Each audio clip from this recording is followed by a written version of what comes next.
આજે આપણે 13નો ઘડિયો જોઈએ। ઓકે, તો 13ના ઘડિયામાં આપણે સૌપ્રથમ શું કરવાનું છે, તો અહીં લખીએ, ધ્યાનથી જોજો વિદ્યાર્થી મિત્રો। ઓકે, તો 13ના ઘડિયામાં આપણે ક્રમમાં લખવાનું હોય છે। અહીં જોઈએ તો 1, 2, 3 લખીએ, પછી એક અંક છોડીએ તો 5, 6 અને 7।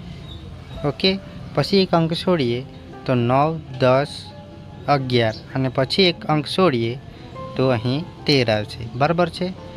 હવે 1 લખેલ છે ત્યાં તો આપણે 3 લખવાનું જ છે। બરાબર। હવે 3 + 3 શું થશે? 6। તો અહીંયા લખીશું આપણે 6। બરાબર છે।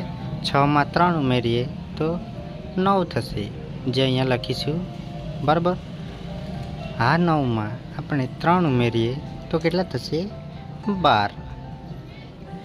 બરાબર। 12માંથી એકમનો અંક અહીં લખીશું 2। હવે 2માં 3 ઉમેરવાનું છે, તો 3 + 2 બરાબર કેટલા થશે? 5। તેને આપણે અહીં 6ની બાજુમાં લખવાનું છે। બરાબર છે। પછી આપણે અહીંયા 5 તો આવ્યો। બરાબર છે। તો 5 પછી શું આવ્યું છે તે લખવાનું છે। આ સાફ કરી નાખીએ।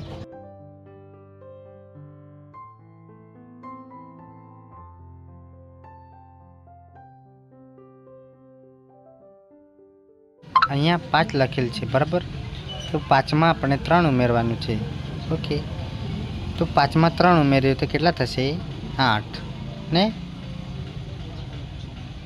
તો આપણે 7ની બાજુમાં 8 લખીશું। ઓકે, સમજ પડતી છે? હવે 8માં 3 ઉમેરીએ તો 11 થશે ને?